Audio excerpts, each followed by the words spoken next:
Donc, les rendez-vous de l'urbanisme sont le fruit d'une collaboration entre la communauté d'agglomération Pau Béarn Pyrénées et le CAUE des Pyrénées-Atlantiques. Et chaque année, il y a un thème spécifique. Et cette année, le thème des différents temps qui sont organisés, c'est donc la neutralité carbone. Et souvent, lorsqu'on parle de neutralité carbone, on évoque tous les axes de travail qui permettent de réduire les émissions de gaz à effet de serre, comme les axes de la mobilité, de la construction, des modes de consommation, de l'économie, etc. Et parfois, on oublie également les axes qui permettent de, non pas d'absorber, non pas de limiter les émissions, mais bien de les absorber, ce qui a une singularité. Et c'est la singularité de tout le volet qu'on appelle parfois les solutions dites vertes pour lutter contre le changement climatique. Donc c'est pourquoi il nous a paru nécessaire et important que cette donnée-là soit évoquée, et plus qu'évoquée, qu'il y ait une vraie conférence sur ce sujet-là lors des rendez-vous de l'urbanisme cette année. Donc, en effet, l'intérêt de démultiplier le nombre d'arbres en ville est singulier à plusieurs titres, car il est également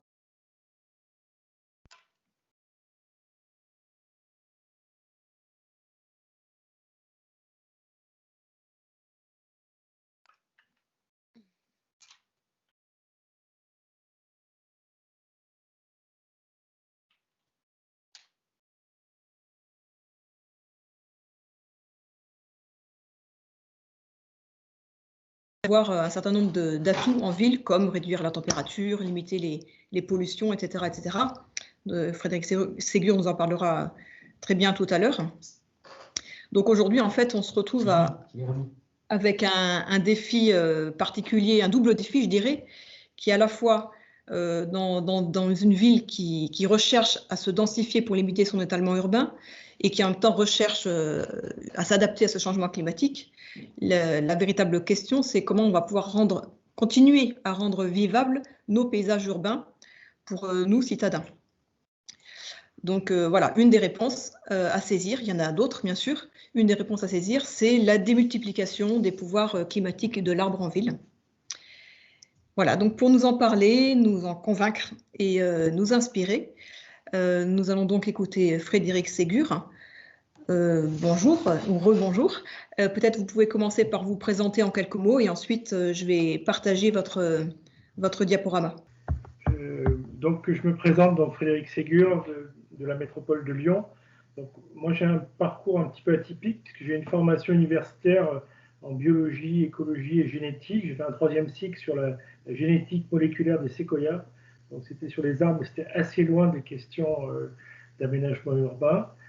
Ensuite j'ai fait l'école des eaux et forêts. Je me suis spécialisé dans une discipline qui n'existe pas vraiment en France, qui s'appelle la foresterie urbaine, qui consiste à considérer que tous les arbres d'un territoire urbanisé forment un ensemble que l'on peut appréhender à partir des méthodes liées aux sciences forestières, l'écologie, la pédologie, la botanique, etc. Mais que comme on est dans un environnement urbain, il faut également prendre en compte d'autres disciplines qui sont par exemple l'urbanisme, l'architecture, le paysage. Et comme on est en situation urbaine habitée, il faut prendre en compte aussi le facteur humain, et donc ça intègre également des disciplines liées à la sociologie ou à la psychologie. Donc c'est une vision assez globale que j'ai essayé de développer, et notamment donc j'ai commencé à travailler comme consultant et assez rapidement j'ai travaillé pour la métropole de Lyon, et là j'ai franchi le pas, je suis rentré dans la fonction publique pour développer cette activité au sein de cette collectivité. Voilà, et du coup, je vais vous retracer un petit peu l'essence un petit peu de cette réflexion et comment on en est arrivé à faire un rapprochement assez important entre la question de l'arbre en ville et la question liée au changement climatique. Et c'est un petit peu la base du plan Canopée que l'on développe actuellement sur la métropole de Lyon. Alors si on peut passer à l'image suivante. À Lyon, beaucoup de villes les plantations, en fait, démarrent véritablement à partir du début du XVIIe siècle, et notamment hors des villes, par les plantations systématiques que l'on retrouve dans les vieilles cartes, dans les plans cadastraux, des plantations qui étaient faites le long des routes, des chemins, des canaux. Colbert pensait que la France périrait par manque de bois, et planter des arbres, c'était quelque chose qui était lié à une stratégie, à une volonté politique, puisque le développement économique passait par la construction de bateaux pour découvrir de nouveaux continents et étendre un empire colonial et commercial. Et donc, il y avait véritablement une vision stratégique. Mais ce qui est intéressant à noter aussi, c'est que dès le XVIIe siècle, la plantation des arbres le long des chemins et des routes revêt également un intérêt en termes de confort thermique pour les gens qui circulent sur ces espaces, puisqu'effectivement, on recherche l'ombrage. Justement, en parlant de ces voyages, en parallèle, effectivement, de ce développement de la question de la plantation des arbres le long des routes et dans des jardins, il se trouve que les voyages, les découvertes de nouveaux continents permettent de faire arriver en Europe, et en France en particulier, des centaines, voire des milliers d'espèces d'arbres, d'arbustes qui viennent de tous les continents, et on commence à s'intéresser scientifiquement à ce sujet. Il y a des jardins botaniques, des arboretums qui sont créés, des jardins d'acclimatation pour voir effectivement comment ces espèces peuvent pousser. Et vous avez notamment ce monsieur qui s'appelle Duhamel du Monceau, qui était inspecteur général de la Marine royale et qui est un des premiers à avoir travaillé et écrit des traités sur l'arboriculture ornementale, également sur l'arboriculture fruitière d'ailleurs. Mais effectivement, ça montre ce lien entre le développement des plantations et la stratégie effectivement politique qu'il y a derrière. Alors, on passe à la suivante, s'il vous plaît. Mais dans les villes, c'est surtout pendant le 19e siècle, et surtout la deuxième moitié du 19e siècle, que l'on a véritablement une stratégie de développement qui est inclusive, qui est relativement globale et qui intègre l'arbre et les espaces de nature comme des éléments nécessaires au développement d'une métropole moderne. On parle effectivement des questions d'hygiène. L'hygiénisme effectivement a guidé effectivement ce travail d'intégration de l'arbre dans les villes au XIXe siècle. Mais souvent effectivement on résume ce travail de plantation qui a été conséquent, que ce soit à Paris qui a été un petit peu le modèle ou dans d'autres villes en France ou en Europe. Et souvent, on résume ce travail de plantation du 19e siècle à un effort d'embellissement.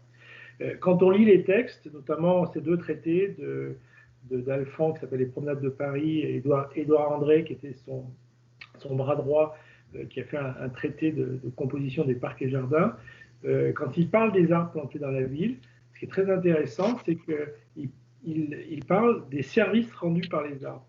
Et quand on regarde les services dont il parle,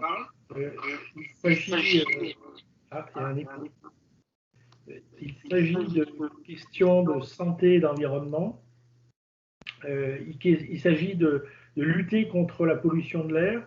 Il s'agit de rafraîchir et de faire de l'ombrage.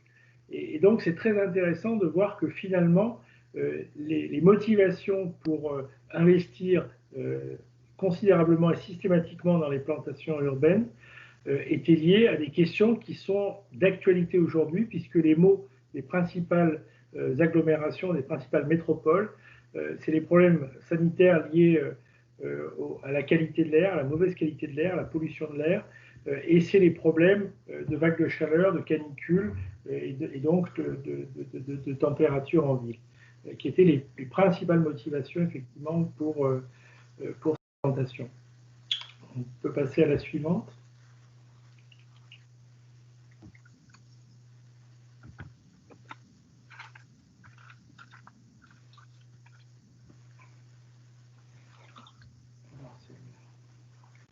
Oui. j'annonce le passage un petit peu plus tôt parce que ça c'est un petit peu lent.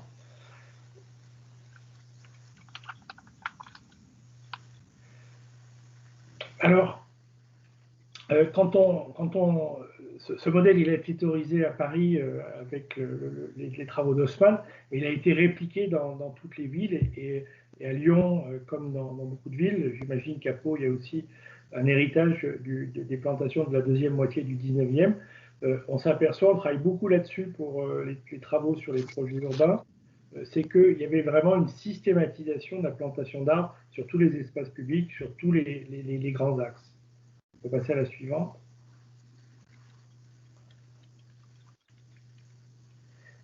Et cet engouement pour les plantations sur le domaine public s'est combiné, a été amplifié par un engouement de la population bourgeoise qui a créé énormément de jardins, de parcs autour de propriétés privées. Beaucoup de ces propriétés d'ailleurs ont été rachetées et sont aujourd'hui des espaces verts publics. Mais du coup, cet héritage de plantation du 19e siècle, il est très important, que ce soit sur les espaces publics ou sur les espaces privés. Et on a certaines communes de la métropole de Lyon dont l'ambiance et quelque part le skyline est encore marqué, notamment par les arbres de collection plantés dans les jardins privés au 19e siècle. La suivante, s'il vous plaît. Alors, au XXe siècle, les choses se compliquent puisque on considère que l'effort qui devait être fait a été fait sur la question de la nature en ville. Et il y a d'autres priorités qui se développent autour de questions plus fonctionnelles. Il s'agit des déplacements et notamment le développement de la circulation automobile. Il s'agit de la modernisation, du développement des réseaux. Et on s'aperçoit en plus qu'au XXe siècle, ce qui change, c'est qu'il y a aussi un cloisonnement des savoirs. Il y a une spécialisation des connaissances qui fait qu'on ne peut plus avoir une connaissance universelle de tous les domaines, et on commence à cloisonner effectivement les savoirs qui se répartissent dans des métiers qui communiquent de moins en moins et qui créent véritablement une compartimentation des connaissances, voire des pertes de connaissances. On va passer à la suivante.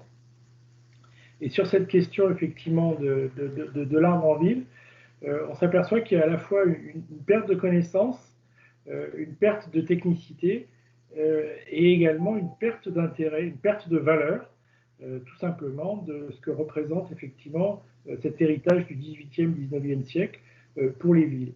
Alors là encore, non, on peut rester sur la précédente, mais voilà. C'était juste pour montrer effectivement l'intensité de la dégradation qu'il y a pu y avoir, notamment pendant la période des 30 Glorieuses, sur cet héritage du 19e siècle.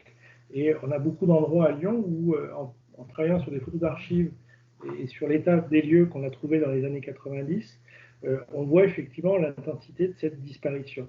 Il faut savoir par exemple que 90% des arbres d'alignement qui étaient plantés le long des routes en France ont disparu au XXe siècle. Donc cette perte de valeur de l'arbre et de cet héritage d'investissement paysager du XIXe siècle, il est vraiment très important. La suivante.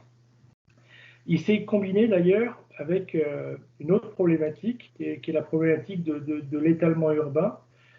On a eu effectivement de manière très subreptice un grignotage de surface qui a conduit à la création des métropoles modernes, notamment depuis la Deuxième Guerre mondiale, et cet étalement urbain qui s'est fait sans investissement important en matière de création de nouveaux parcs ou de nouvelles plantations, a conduit à une mise à distance de la nature autour des villes. Pendant très longtemps, l'argument pour ne pas investir dans la création de parcs et de jardins dans la ville, c'était on a l'héritage des parcs créés au 19e et la nature elle est aux portes de la ville.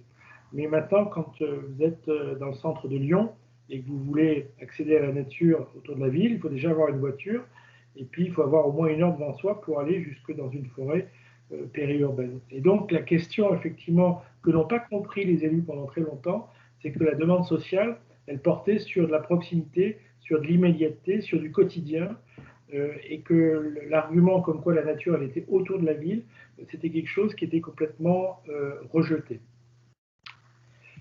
Alors la suivante, et du coup, à partir des années 80-90, il y a eu une réaction très sensible des habitants qui se sont mobilisés en créant des associations, des conseils de quartier, des mouvements politiques pour protéger le cadre de vie, pour protéger le patrimoine, que ce soit d'ailleurs le patrimoine architectural ou le patrimoine paysager.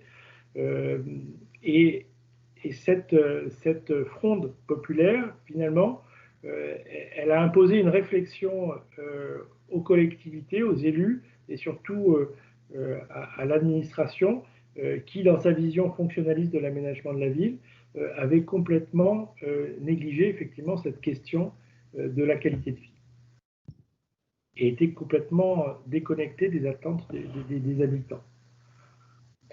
Alors, ce changement, on le note autour de la fin des années 80, début des années 90, où les collectivités commencent à prendre en compte les enjeux environnementaux qui sont liés à leurs propres compétences.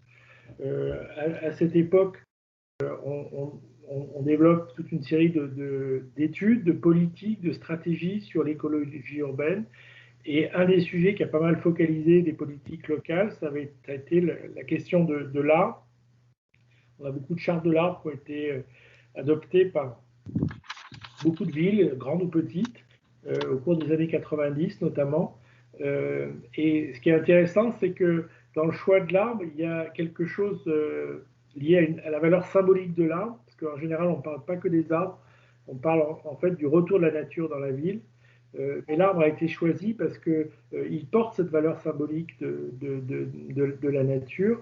Et puis, autre intérêt, il oblige à avoir une réflexion sur le temps long, puisque les arbres que l'on plante, ce n'est pas forcément ceux qui les plantent qui en profitent, c'est souvent les générations suivantes. Et du coup, dans le contexte politique actuel, dans le contexte même sociétal actuel, où on est trop souvent sur le court terme, c'est important effectivement de pouvoir avoir une vision qui puisse aller dans le temps long. Alors la suivante, s'il vous plaît. Toutes ces politiques autour de l'arbre et du retour de la nature en ville, elles s'appuient sur un corpus scientifique qui s'est développé depuis une cinquantaine d'années maintenant, que ce soit sur des questions liées à des sujets environnementaux, économiques, sociaux ou sanitaires. Il y a eu énormément de recherches dans beaucoup de pays qui ont montré que les intuitions qu'on avait au XIXe siècle, sur par exemple la relation à la santé ou à la qualité de l'air, elles étaient fondées et qu'on pouvait scientifiquement les démontrer. Et donc aujourd'hui on appelle ça les services écosystémiques. On développe ce qu'on appelle des solutions basées sur la nature pour améliorer l'état de pollution d'un sol, pour lutter contre l'érosion, pour intégrer le cycle de l'eau de manière naturelle, pour améliorer la santé ou la qualité de l'air. Et toutes ces solutions fondées sur la nature, finalement, elles s'appuient sur ces connaissances scientifiques récentes, mais du coup, elles reprennent ce qui était déjà une intuition au XIXe siècle. La suivante. Et ces politiques, justement, elles prennent en compte aussi les nouveaux enjeux liés au développement urbain durable, et notamment les questions de résilience, notamment face aux questions liées au changement climatique. Alors, on peut passer à la suivante.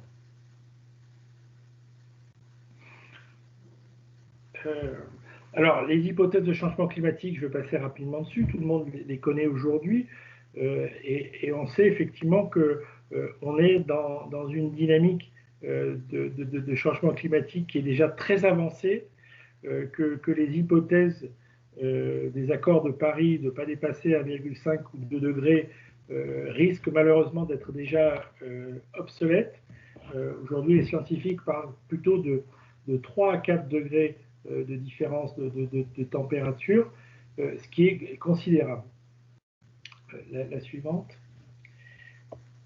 Quand on a travaillé sur la métropole de Lyon, sur les vulnérabilités du territoire face au changement climatique, puisque le changement climatique ne va pas affecter tous les territoires de la même façon.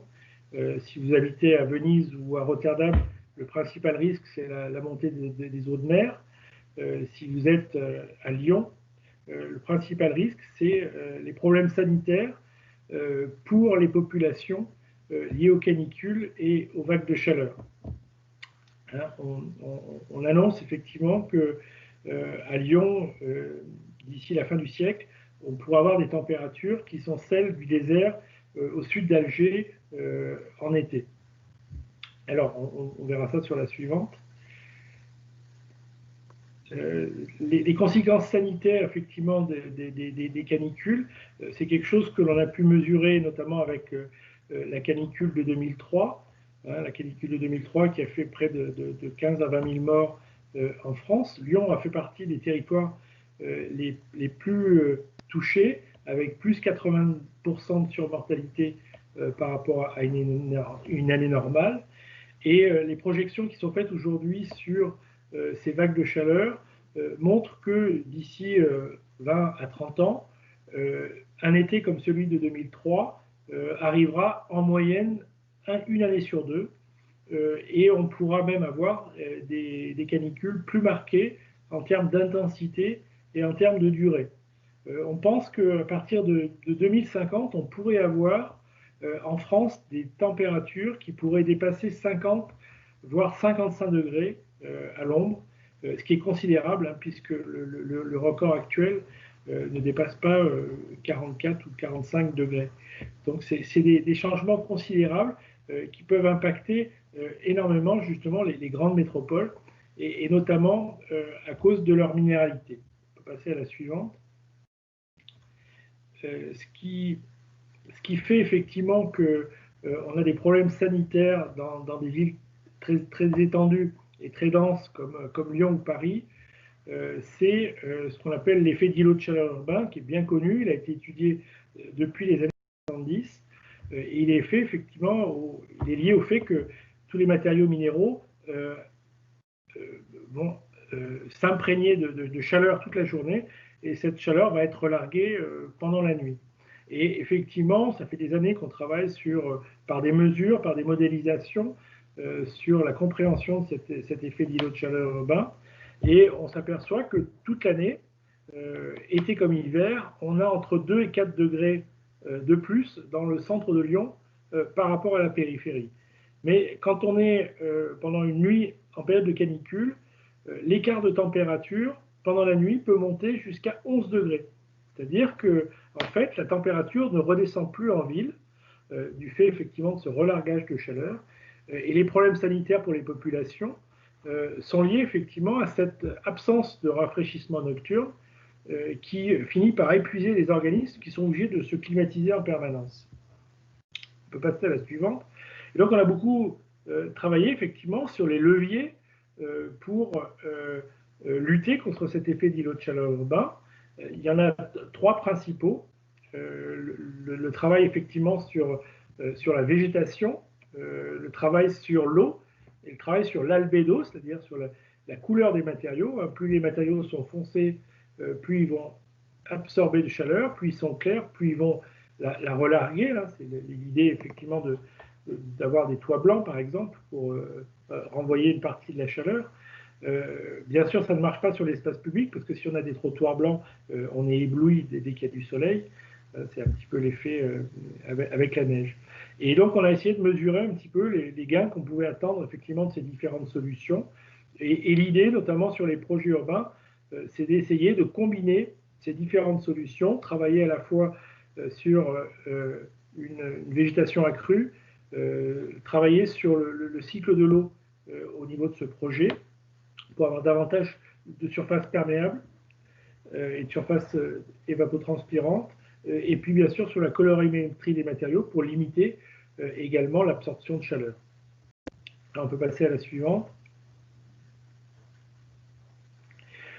Alors, effectivement, de ces solutions, on s'aperçoit que c'est le végétal, et en particulier l'arbre, qui a l'effet le plus important, effectivement, sur l'atténuation des îlots de chaleur, puisqu'il agit de manière passive par l'ombrage, l'interception du rayonnement solaire, le fait qu'un trottoir qui est à l'ombre des arbres, même s'il est en asphalte sombre, il va être moins touché par le rayonnement solaire, et du coup, il va accumuler moins de chaleur.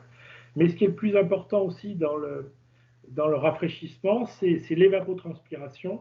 Un arbre, c'est une pompe pour faire de la photosynthèse, pour rafraîchir ses feuilles.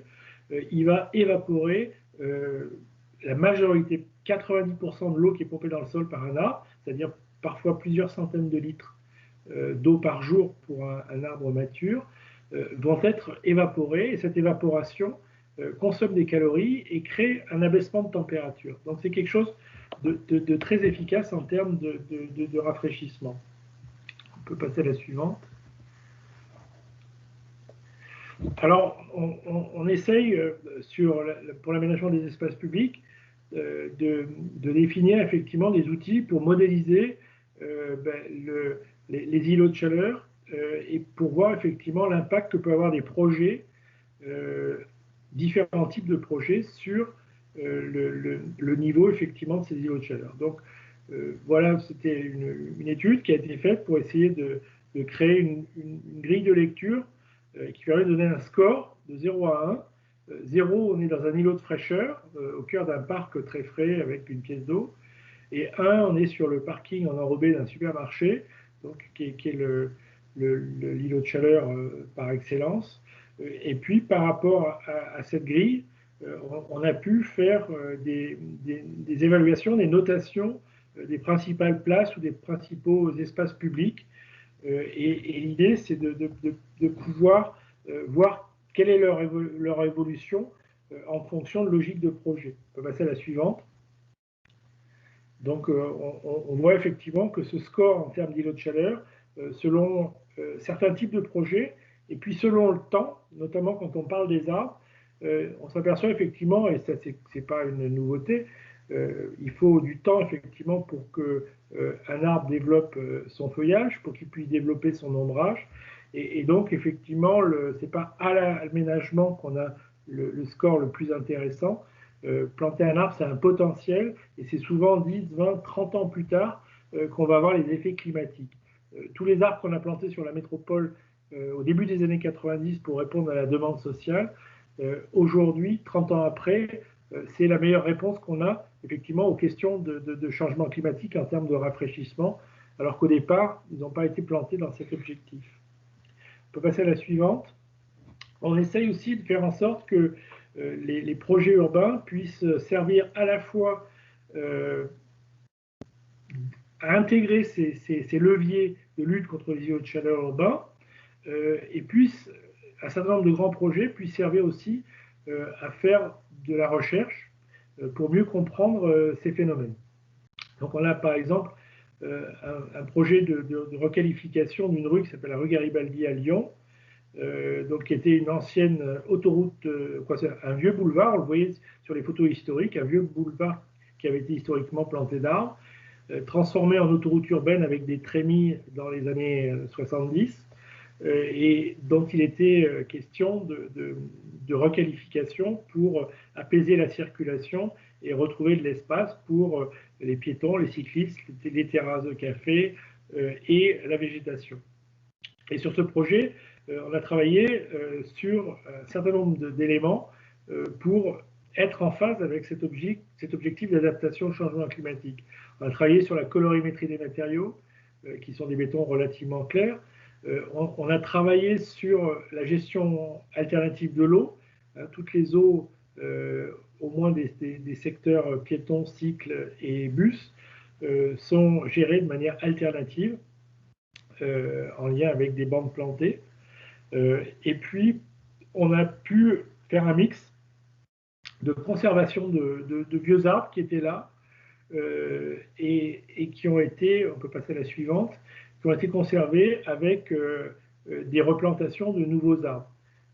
Il y a encore 20 ans, sur ce type de projet, où il restait des reliques d'alignement historique. Il restait peut-être 20 à 30% des arbres qu'il y avait à l'origine. On aurait pris le parti d'abattre tous les arbres restants pour refaire quelque chose de régulier et d'homogène. Et là, l'idée, c'est que ces arbres restants, même s'ils étaient disposés de manière aléatoire, ils représentaient quand même 6000 m² d'ombrage, utilisables tout de suite. Et quand on a eu des réunions publiques avec les habitants, les gens nous ont dit, mais la régularité de vos dessins, on n'en a rien à faire. Nous, ce qu'on veut, c'est profiter effectivement de l'ombre des arbres. Et les arbres que vous allez replanter, il va falloir du temps avant qu'on en profite. Et donc, on a décidé effectivement sur cette logique-là, d'essayer de conserver au maximum les vieux arbres qui pouvaient être conservés dans de bonnes conditions.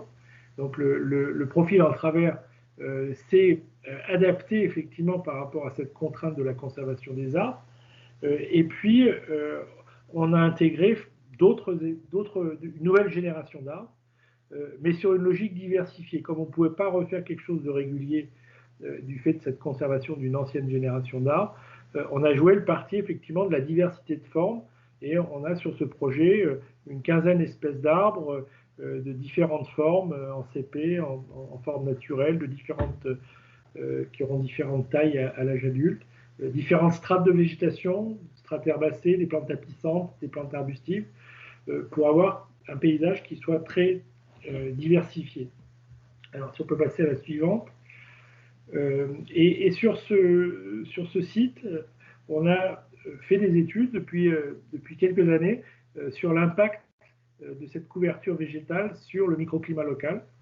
On a montré effectivement que en température absolue, on avait effectivement une baisse de la température moyenne de 1,8 à 2,3 degrés en été.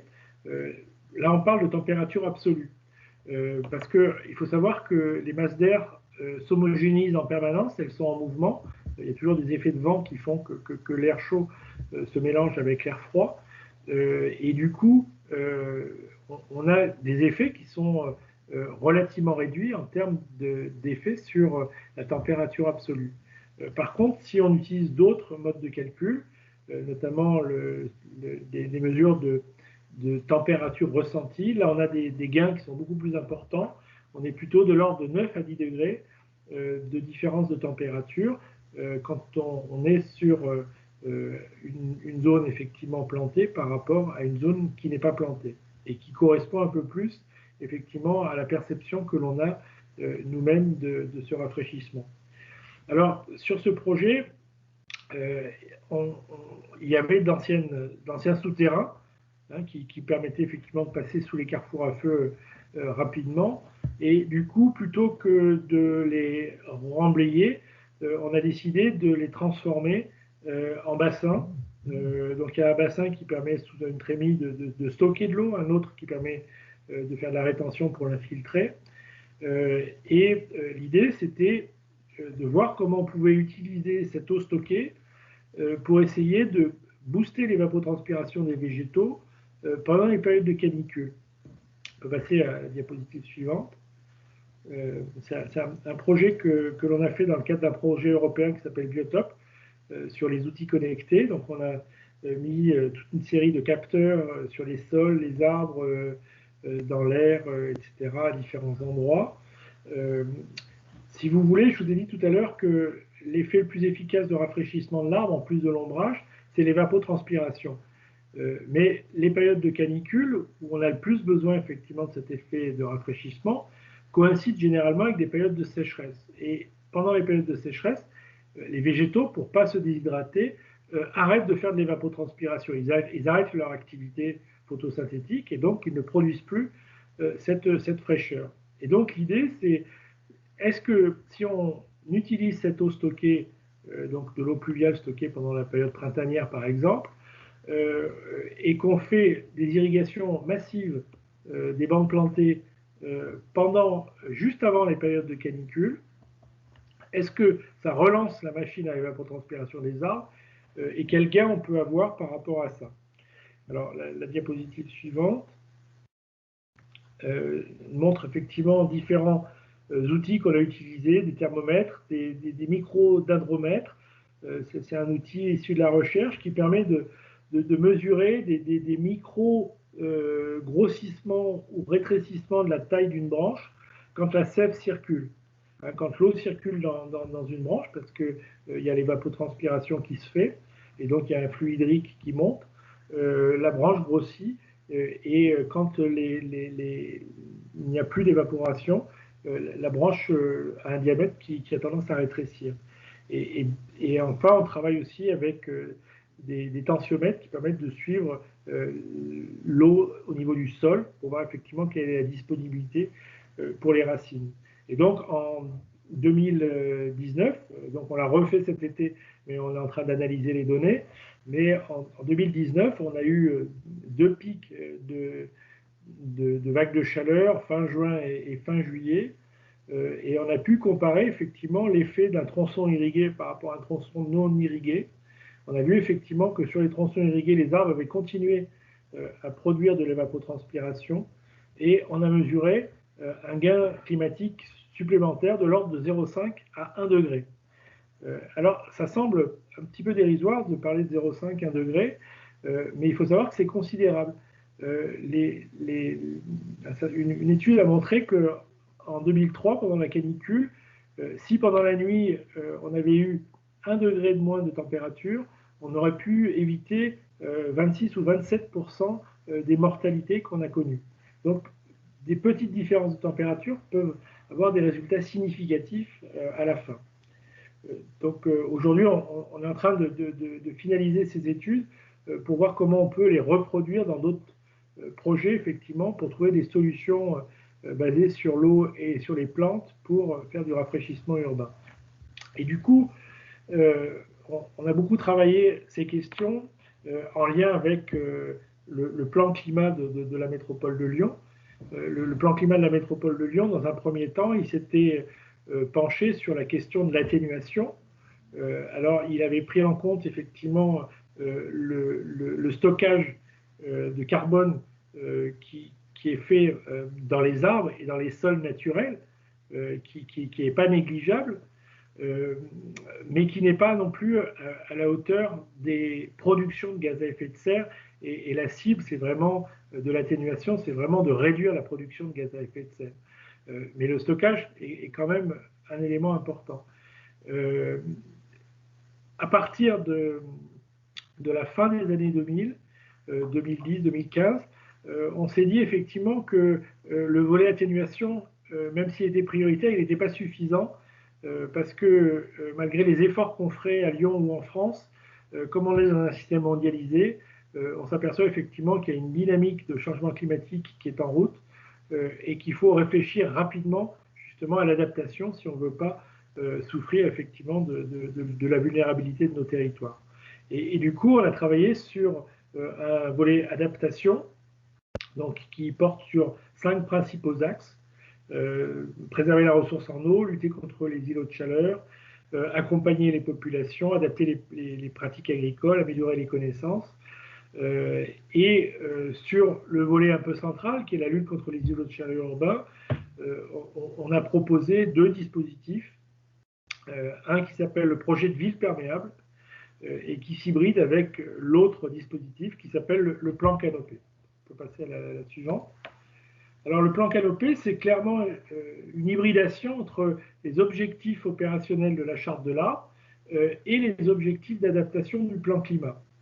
Et l'objectif qu'on s'est fixé, c'est de faire en sorte qu'on puisse augmenter la surface de canopée, que l'on a mesurée, je vais vous expliquer ce que c'est juste après, pour qu'elle puisse passer de 27 à 30% de la surface de canopée d'ici 2030. Pour cela, effectivement, il est déjà indispensable d'améliorer la protection de la forêt urbaine existante. On a 14 500 hectares de surface arborée sur le territoire de la métropole. Il n'y en a que 50% qui sont protégés par des classements.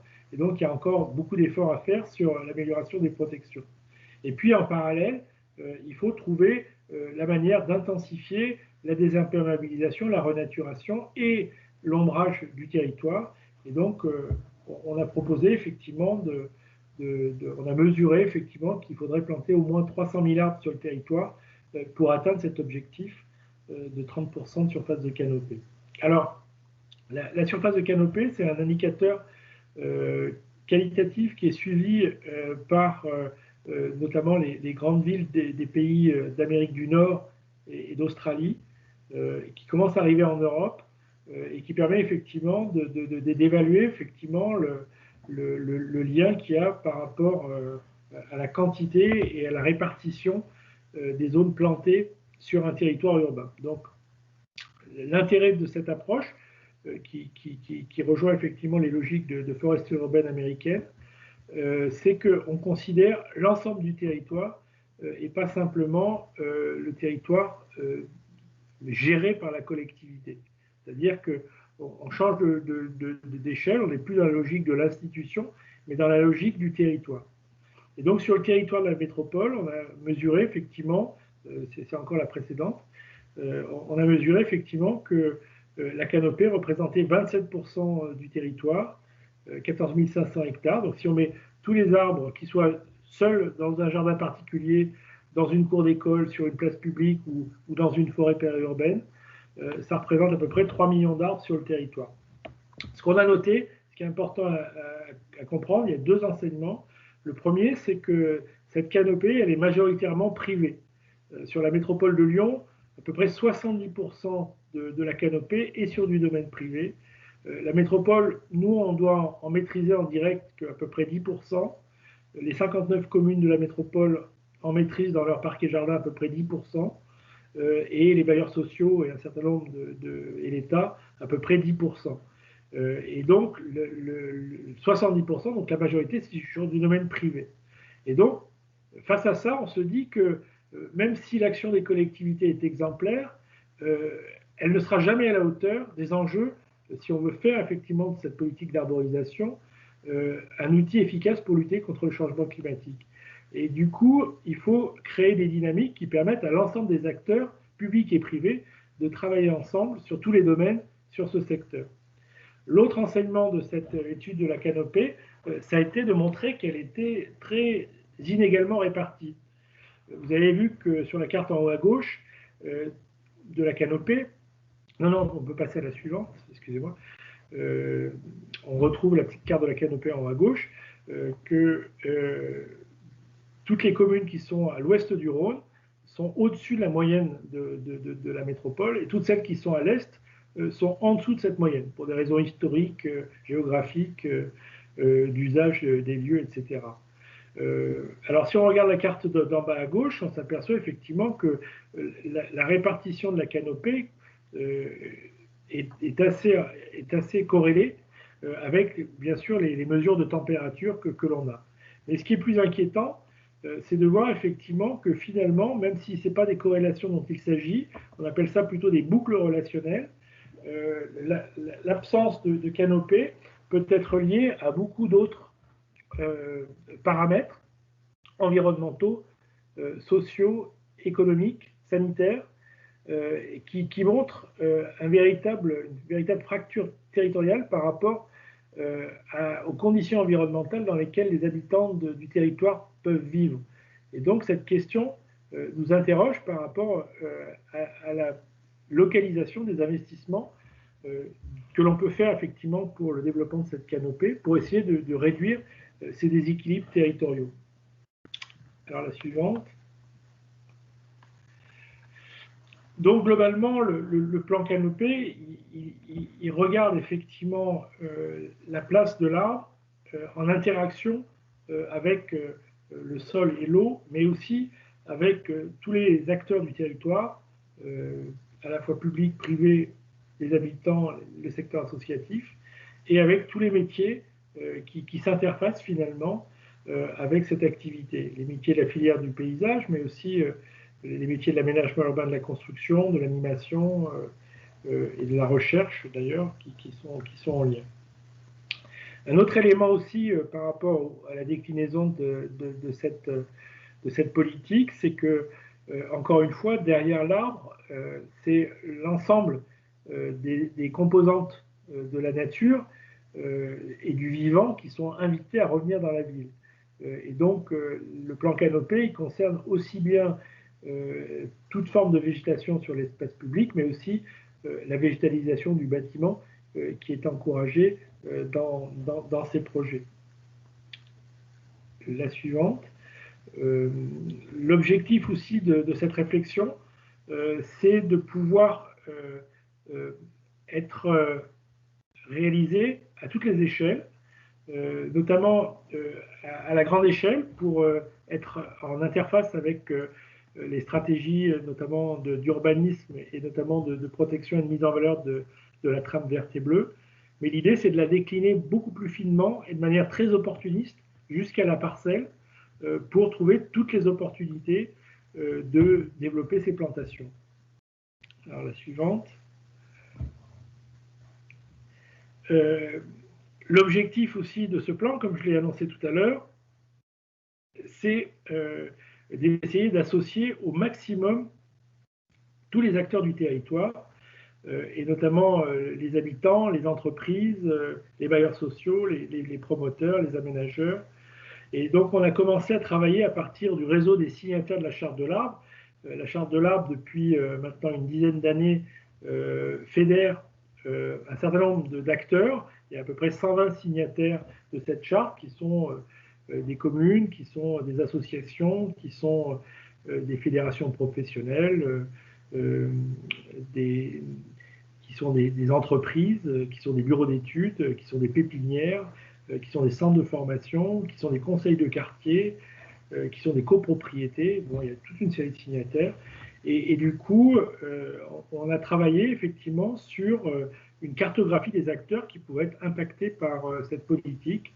Et on est arrivé effectivement à la carte qu'on devine appelle en bas à gauche, une cartographie des acteurs. Il y a plus de 350 acteurs sur le territoire qui peuvent être justement, qui pour nous doivent participer effectivement au développement de ces actions et qui sont ciblés aujourd'hui, qu'on va essayer effectivement d'associer à cette dynamique. Alors ce plan Canopée, il se développe autour de 4 axes stratégiques. Le premier porte sur la question de la pérennisation et du développement du patrimoine arboré, c'est-à-dire comment on améliore la protection des arbres et la plantation dans les règlements d'urbanisme, comment on organise la plantation d'arbres sur le domaine public et privé, comment on lie ça à d'autres politiques. Pour nous, c'est très important effectivement que la stratégie Canopée soit en synergie avec toutes les autres stratégies portées par la métropole, puisqu'elle porte des regards complémentaires. Et l'idée, c'est de créer plutôt des dynamiques communes, des synergies, plutôt que des concurrences entre les stratégies.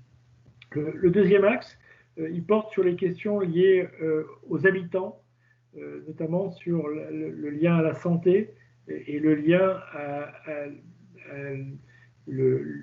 à l'accompagnement des initiatives des habitants dans cet objectif de renaturation et de plantation de la ville.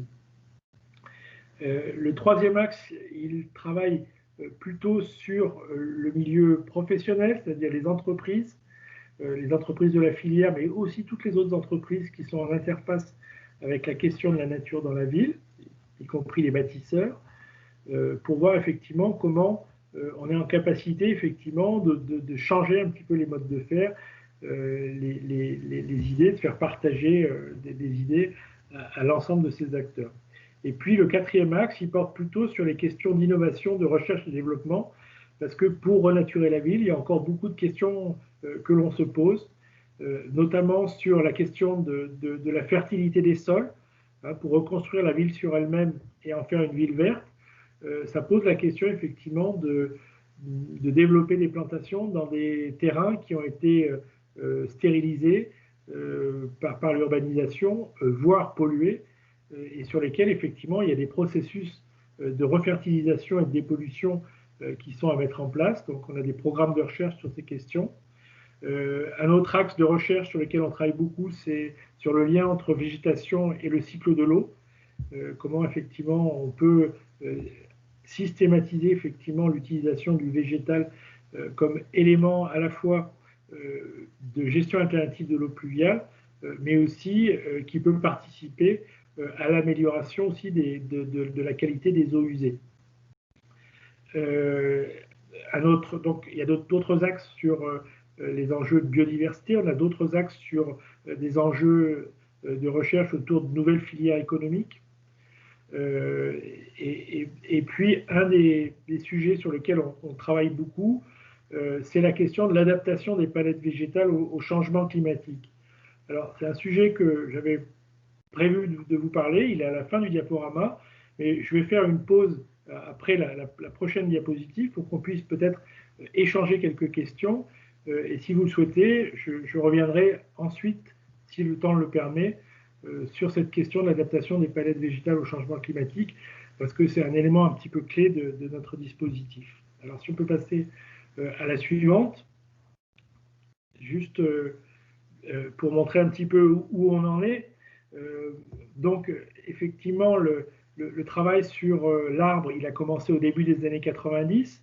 Il s'est traduit par des chartes de l'arbre depuis la fin des années 90 et le début des années 2000.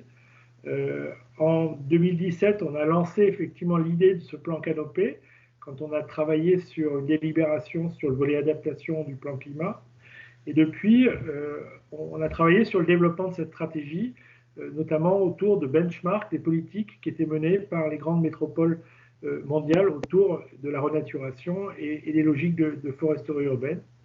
Et aujourd'hui, on est en train de capitaliser tout ça à la fois dans un programme de partage avec les habitants. Donc on a une exposition actuellement sur ces sujets avec le CAUE du Rhône.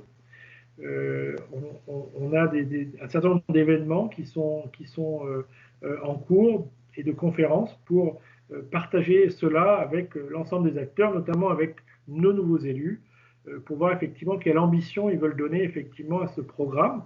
Le déploiement, il est prévu à partir de 2021. Il y a déjà beaucoup d'actions que l'on fait déjà, bien sûr. Mais l'idée, effectivement, c'est qu'il faut voir effectivement quels moyens on va vouloir se donner pour mettre en place ce plan canopé. Et la principale difficulté, c'est de voir comment la collectivité est capable de changer de posture. Pendant longtemps, effectivement, elle raisonnait sur son propre domaine en disant, effectivement, je développe une expertise pour développer des projets sur mes espaces publics, sur mes projets urbains. Et aujourd'hui, ce que l'on voit, c'est qu'il faut qu'on dépasse cette posture pour être véritablement dans une posture d'animation territoriale, pour accompagner les autres acteurs, privés, particuliers, les copropriétés, les entreprises, pour participer sur leur propre domaine à ces sujets. Et donc, pour ça, il faut développer des compétences en matière d'animation, en matière de conseil. Il faut convaincre, sensibiliser, il faut peut-être inciter, il faut peut-être mettre en place des politiques financières qui incitent à faire ce type d'investissement. Et c'est sur ces sujets que l'on travaille aujourd'hui et sur lesquels, effectivement, on attend de voir effectivement quels moyens seront alloués pour aller plus loin dans cette politique. Alors, je vous propose de faire une pause ici, puisqu'il est 15 heures, et peut-être de prendre quelques questions, et puis on verra si on a le temps de regarder dans un deuxième temps la question, effectivement, de la stratégie d'adaptation des palettes végétales. Donc, pour l'instant, pas de questions dans le chat, dans la conversation. N'hésitez pas à les inscrire. Moi, j'en ai une première pour lancer un petit peu les échanges.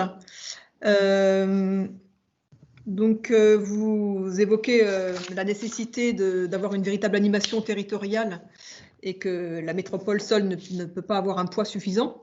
Ceci dit, j'imagine que, et je crois d'ailleurs que vous avez déjà regardé la question, dans les 300 000 arbres à planter pour atteindre un indice de canopée de 30%, il y a une part qui a été, on va dire, allouée aux efforts à prendre en compte par la métropole.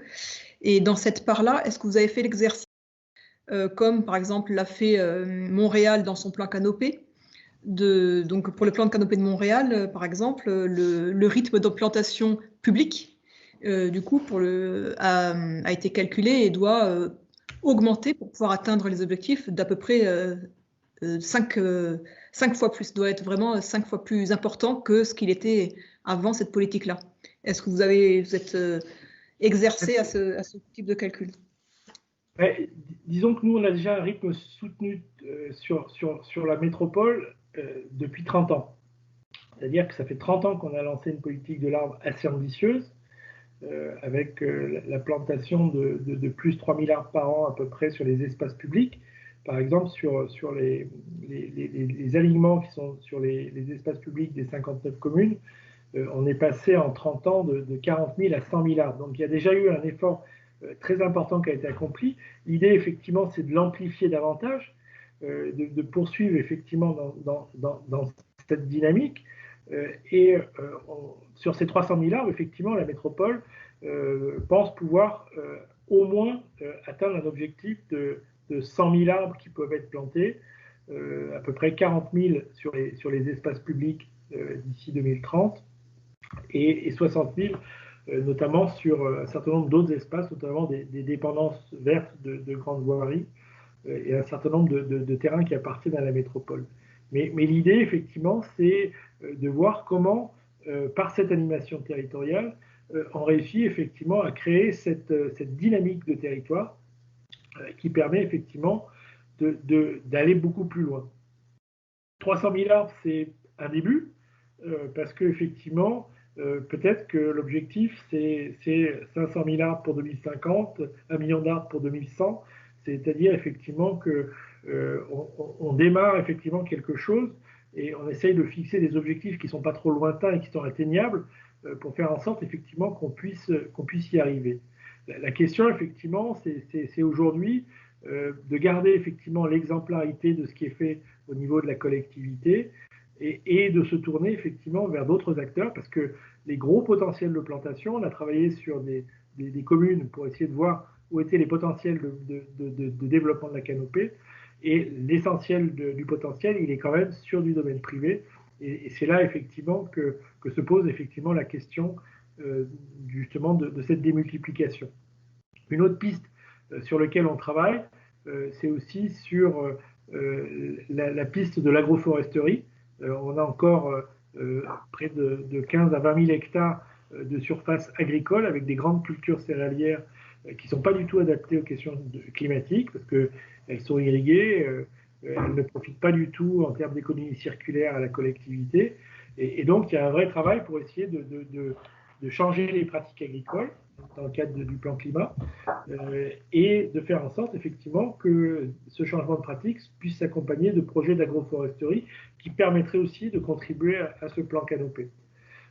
On travaille aussi à la question de développer des forêts périurbaines, notamment en travaillant sur la protection de la ressource en eau, puisque la métropole a aussi une stratégie d'essayer de diversifier son approvisionnement en eau. Aujourd'hui, on a une zone de captage qui apporte pratiquement 100% de la ressource en eau potable de la métropole, et donc du coup qui pourrait être fragile en cas de pollution ou d'actes malveillants. Et donc l'idée, effectivement, c'est d'investir effectivement dans une multiplication des zones de captage d'eau qui sont aussi des opportunités pour développer des forêts périurbaines qui protégeront aussi cette ressource en eau. Donc vous voyez, l'idée du projet, c'est de travailler un petit peu tous azimuts et surtout en essayant effectivement de toucher de nouveaux espaces que ceux sur lesquels on a déjà travaillé. D'accord, très bien, merci. Les questions ont commencé à arriver. Donc, une première question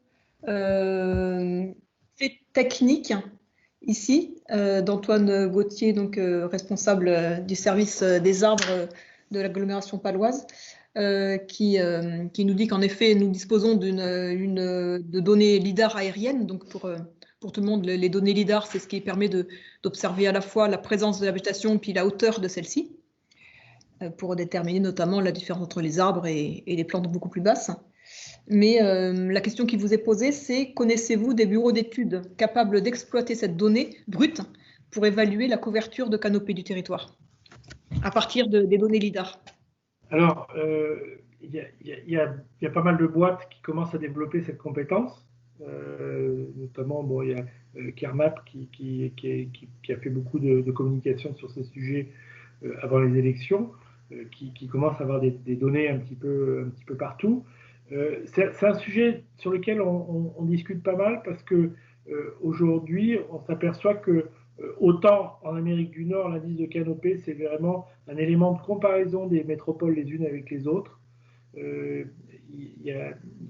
Chaque métropole a ses indices qui sont mesurés annuellement et ils voient effectivement la tendance, l'évolution, ils se fixent des objectifs par rapport à cet indicateur, qui est un indicateur qui n'est pas suffisant, mais c'est un indicateur parmi d'autres. Et nous, on s'aperçoit qu'en France, on n'a pas véritablement pour l'instant de culture là-dessus, ce qui fait que la manière dont on mesure peut apporter des résultats très différents. Nous, sur Lyon, on a fait 2 mesures de canopée à quelques années d'écart et on a eu 5% d'écart de mesure. Et cet écart de mesure, il n'est pas lié au fait qu'il y a 5% qui a disparu ou qui est apparu. C'est juste parce qu'effectivement, la précision de l'image ou la hauteur qui est prise en compte sur le LIDAR n'est pas la même. Et dans certaines villes, je sais qu'à Rennes, par exemple, entre 2 mesures, ils ont eu jusqu'à 20% d'écart, donc ce qui est considérable. Et du coup, c'est un sujet d'ailleurs qui est développé, on en a parlé hier au Conseil scientifique de Planticité. Il y a l'idée effectivement de trouver effectivement une sorte de standard de mesure de la canopée à partir effectivement de télédétection pour qu'on puisse avoir des données qui soient fiables pour pouvoir faire des comparaisons entre territoires et qui permettent également pour un territoire donné de suivre l'évolution de sa situation dans le temps. D'accord, très bien. Une question toujours sur la question des plantations d'alignement de Laetitia Longelin qui vous demande comment vous procédez. Est-ce que vous identifiez et proposez des voies à requalifier pour planter davantage, donc en fonction certainement des lieux de carence qui ont été révélés par les différentes études et diagnostics cartographiés, ou bien c'est la voirie qui génère le besoin? Et est-ce qu'il y a à ce stade, en tout cas, un plan pluriannuel? Jusqu'à présent, effectivement, les créations de plantations se faisaient plutôt sur les opérations de réaménagement. C'est-à-dire quand on réaménageait une voirie, on faisait en sorte effectivement qu'elle puisse être plantée. Aujourd'hui, l'idée, c'est d'aller plus loin en finançant des plantations hors requalification de voirie. C'est-à-dire, parce qu'effectivement, dans ce cas-là, ça limite considérablement et les coûts sont bien trop importants pour pouvoir généraliser effectivement les plantations. Donc, l'idée, c'est bien sûr, comme je l'ai dit tout à l'heure, on est en train de faire une cartographie plus fine des zones de carence, parce qu'effectivement, à l'intérieur des communes, il y a des zones qui sont plus ou moins carencées. Et donc l'idée, c'est effectivement de faire porter les investissements sur les zones les plus carencées. Et une des idées sur lesquelles on travaille aujourd'hui, c'est aussi de pouvoir être sur une logique participative. On travaille beaucoup avec les conseils de quartier pour essayer de voir comment eux aussi peuvent définir leurs souhaits en matière de développement de la canopée urbaine. Donc, ça va conduire sans doute effectivement à un travail de programmation, mais ce travail de programmation, il n'est pas, si vous voulez, on a fait un recensement d'un certain nombre de sites qui pourraient être plantés, mais on attend toujours effectivement les choix politiques du mandat, notamment en termes de moyens, parce qu'effectivement, ce n'est pas la même chose si on met 1 million ou si on en met 100.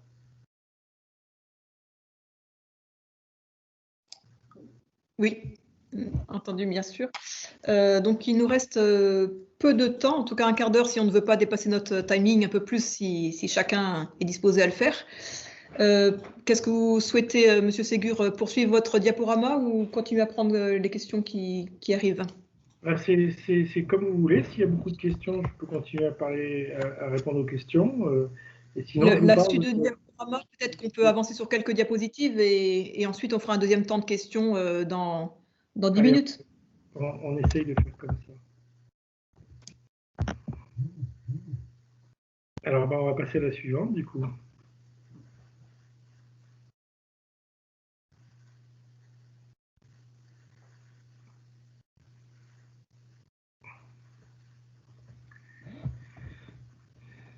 Ça n'avance plus.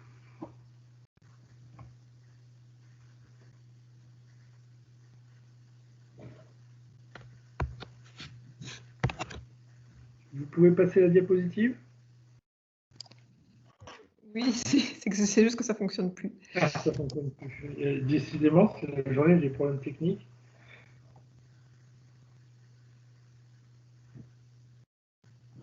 Dans ce cas-là, on va prendre une question supplémentaire et on a le temps de régler cette question-là. Donc, Élise Bénard vous demande, déjà vous dit merci pour la clarté de la présentation et vous demande quelles actions de sensibilisation des citoyens avez-vous mis en place en dehors de l'exposition réalisée en lien avec le CAE? Alors, il y a toute une série d'actions qui ont été engagées, notamment via des plaquettes, la communication qui est faite par la métropole. Et on est en train de monter effectivement une stratégie de communication. Là encore, cette stratégie de communication, elle va dépendre aussi de la volonté politique pour savoir où on veut aller, effectivement, parce que ça ne sert à rien de faire miroiter des choses aux gens si on ne va pas jusqu'au bout des actions qui sont financées.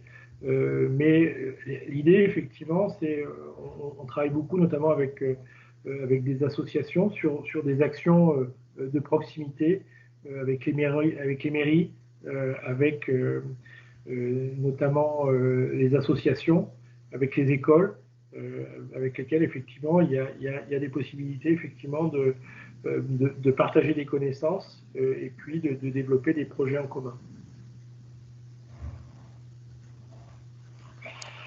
Entendu, je vous laisse suivre votre exposé.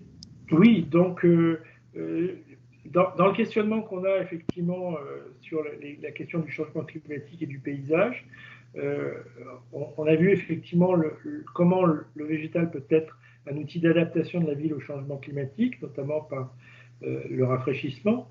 Mais il faut penser aussi que les végétaux sont des êtres vivants et qui vont être aussi, notamment les arbres, sensibles au changement du climat. Et donc, se pose la question effectivement de comment faire évoluer les palettes végétales pour les rendre résilientes au changement climatique. On peut passer à la suivante. Alors, l'impact des changements climatiques sur la végétation, c'est quelque chose qu'on connaît depuis longtemps, puisqu'on a étudié l'effet des glaciations du Quaternaire sur la mobilité des écosystèmes. Ça ne passe plus.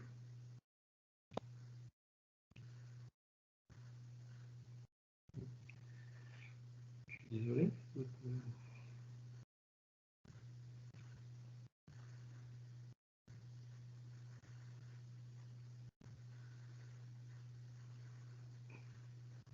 Bon, je vais continuer sans image.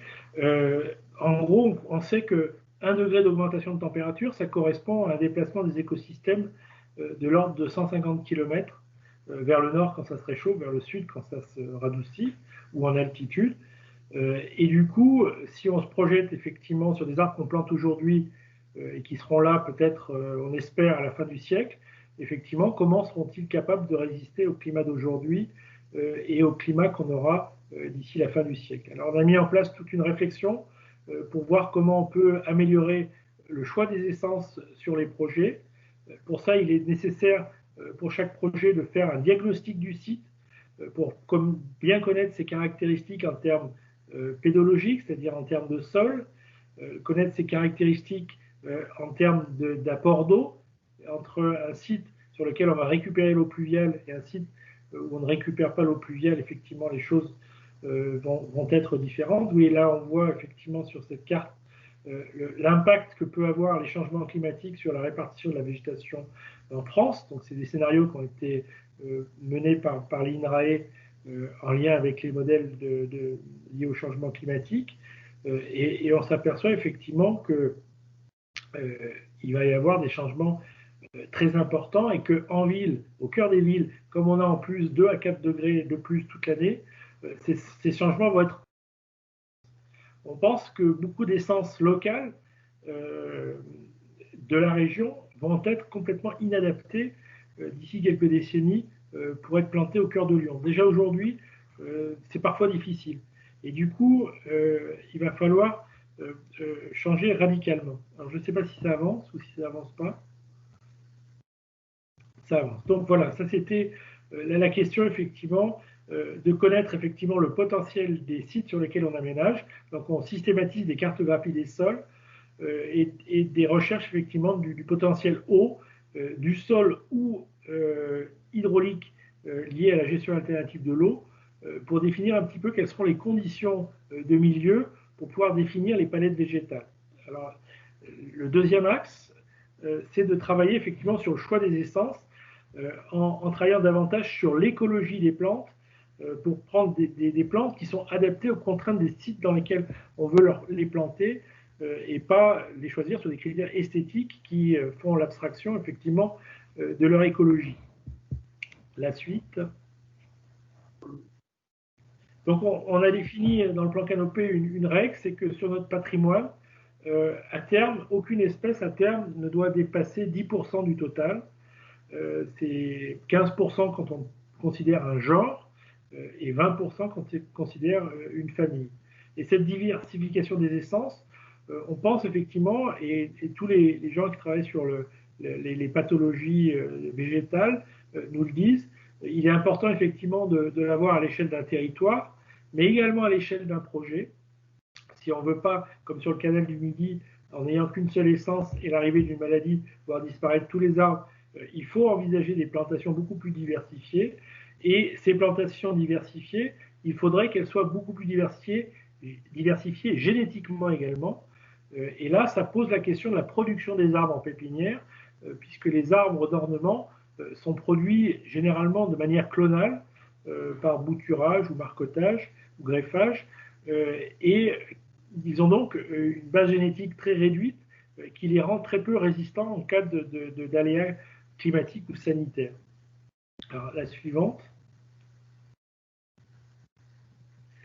Du coup, pour choisir le bon arbre au bon endroit, il faut inverser complètement les critères de choix des essences sur les projets.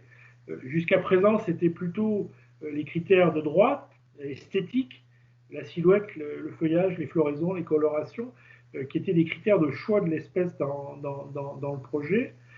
Aujourd'hui, on se dit ce critère-là, il est important, mais il doit se faire après les autres et commencer par des critères liés à l'adaptation au site, au sol, au climat, à la disponibilité en eau, des critères liés à la croissance, volumétrie aérienne, capacité de développement souterrain, qui conditionnent aussi le choix des essences, des critères liés à la qualité de l'air, notamment la prise en compte des questions d'allergie, de dépollution. Et puis enfin, une fois qu'on a fait cette sélection, on peut prendre en compte les critères esthétiques dans le choix final. Donc c'est un changement un petit peu de la manière de procéder sur les projets. Alors une diapositive peut-être suivante. Une des questions qui est posée par la question de la résilience des plantations urbaines.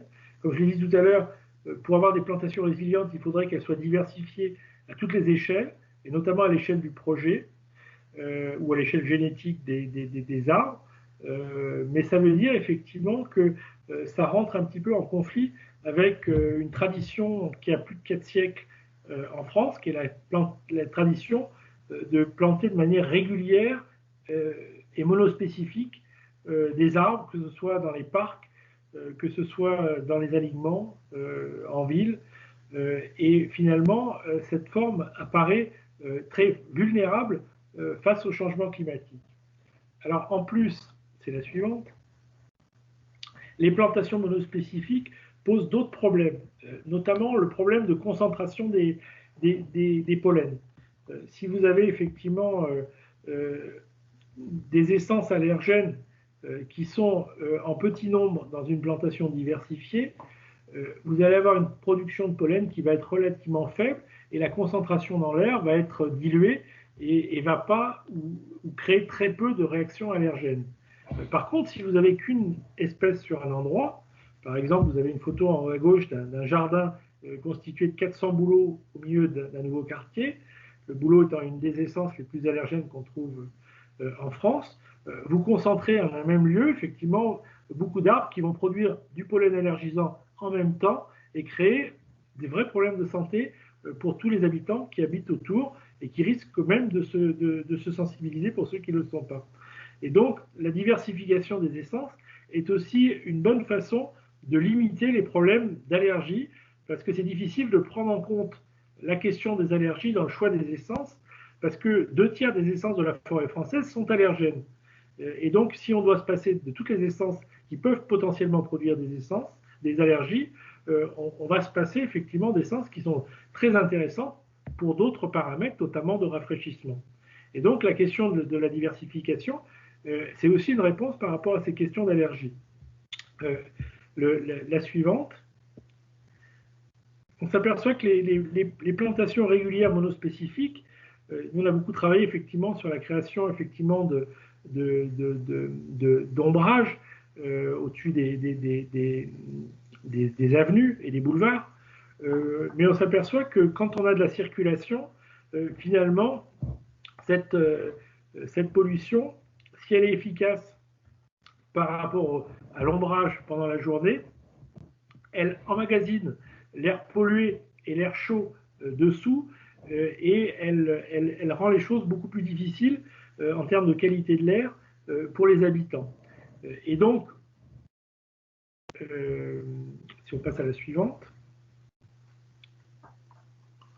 si on caricature un petit peu, on peut dire qu'on a une tradition qui est sur la gauche, d'aligner des bâtiments et d'aligner des arbres, et que finalement, si on veut avoir une ville plus résiliente, il faudrait qu'elle se transforme vers la forme que l'on voit à droite, c'est-à-dire avoir des arbres qui sont de taille et de forme différentes, qui sont dans des logiques de discontinuité, dans des logiques de diversité, pour permettre de limiter les problèmes d'écoulement de l'air, de renouvellement de l'air, et pour limiter ces problèmes d'allergie et pour optimiser aussi la capacité d'ombrage à différents niveaux sur l'espace public.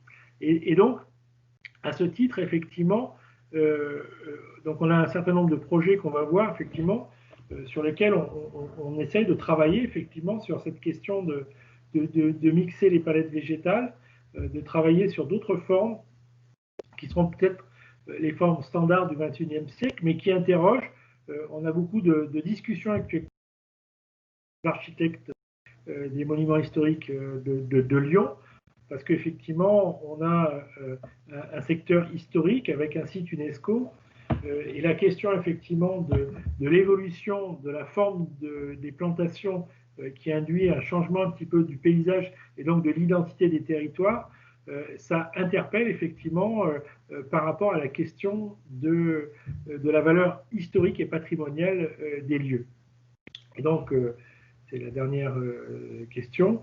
On a tout un travail, donc on est en train de lancer d'ailleurs une étude dans le cadre d'un appel à projet plan de paysage pour travailler effectivement sur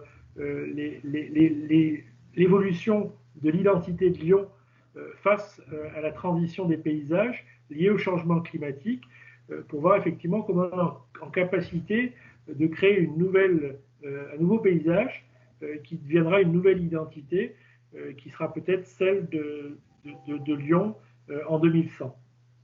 Voilà. Là, j'ai terminé sur la question de l'adaptation des palettes végétales. Et vous voyez que ça soulève beaucoup d'autres questions, à la fois sur la manière de faire les projets, sur la manière de choisir les espèces, sur la manière de produire les espèces en pépinière, et sur la manière effectivement de concilier la valeur patrimoniale des lieux et des formes plus résilientes et plus adaptées de plantation. Voilà. Et puis vous avez ici l'adresse d'un blog du Grand Lyon sur lequel on trouve les documents liés à la charte de l'arbre et au plan canopé. Très bien, merci. Peut-être une question à nouveau qui était parue tout à l'heure. Y a-t-il des études concrètes et des résultats, avec des résultats significatifs entre la plantation de certaines espèces et la dépollution des sols en ville? Alors, il y a eu beaucoup d'espèces, donc c'est ce qu'on appelle la phytoremédiation. La phytoremédiation, c'est des familles de solutions de dépollution des sols. Il y a notamment une pépinière de la région Rhône-Alpes qui s'appelle la pépinière Soupe, qui a beaucoup travaillé sur différents types d'espèces par rapport à leur potentiel de dépollution. Alors, je ne sais pas s'il y a beaucoup de publications qui ont été faites, parce qu'au départ, les essences qui étaient très utilisées pour la dépollution, c'était des essences à croissance rapide, qui sont plutôt des essences pionnières, comme les peupliers ou les saules, qui ont été beaucoup utilisées par rapport à leur capacité à pousser comme les plantes pionnières dans des milieux pauvres et relativement pollués. Mais il y a beaucoup d'autres espèces qui peuvent avoir des caractéristiques aussi bonnes, voire bien meilleures, mais je ne sais pas s'il y a beaucoup de publications qui ont été faites sur ces sujets dernièrement.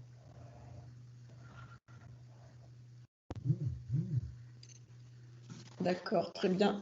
Merci. Peut-être une dernière question sur... j'ai vu passer une question tout à l'heure sur des essences qui seraient plus favorables, particulièrement favorables au rafraîchissement. Alors, c'est là qu'il y a un phénomène qui rentre, c'est le phénomène de rafraîchissement et de résistance à la sécheresse. Je veux dire par là que, par exemple, les essences méditerranéennes, comme le chêne vert, par exemple, c'est des essences qui ont développé des aptitudes à pouvoir se développer sous des climats avec des périodes de sécheresse relativement longues. Et notamment parce qu'ils sont capables de bloquer complètement leur évapotranspiration. Et une espèce qui va être efficace d'un point de vue rafraîchissement, c'est au contraire une espèce qui va transpirer beaucoup pour produire beaucoup de fraîcheur, à condition d'avoir l'eau à disposition. Et donc la question à ça, c'est effectivement l'équilibre entre la résistance à la sécheresse des espèces et leur capacité d'évaporer. Pour évaporer, il faut avoir de l'eau. Alors je sais que dans le sud-ouest, et notamment au pied des Pyrénées, il y a pas mal d'humidité et de fraîcheur, donc peut-être que la réponse effectivement de la végétation en termes de potentiel d'évapotranspiration peut être meilleure que dans des zones plus continentales comme on a dans le sud-est de la France. Mais je pense que c'est quelque chose qui est analysé un petit peu au cas par cas et selon les sites. Si vous avez un site qui naturellement est bien alimenté en eau, on peut prendre le pari effectivement d'avoir des essences qui sont en capacité de transpirer beaucoup et donc de produire beaucoup de fraîcheur. Mais si vous êtes sur un sol superficiel avec de la pierre et qui est peu alimenté en eau, peut-être que le fait d'avoir une espèce très résistante va être la priorité accordée. Donc ça va véritablement se définir en fonction des lieux et pas dans l'absolu.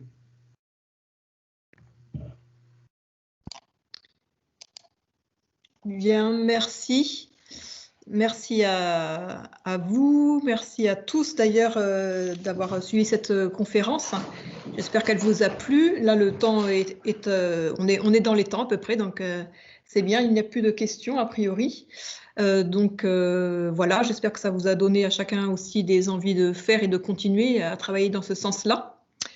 Donc voilà, un grand merci à Frédéric Ségur pour votre partage de vos réflexions, de vos travaux, de votre expérience. Donc les rendez-vous de l'urbanisme ne sont pas tout à fait finis puisqu'il reste encore un temps tout à l'heure ce soir à 18h30 je crois, oui c'est ça, un café citoyen qui s'ouvre sur le thème de l'Europe au défi de la transition écologique et énergétique. Donc voilà, si vous souhaitez poursuivre encore l'aventure des rendez-vous de l'urbanisme, ce n'est pas encore fini.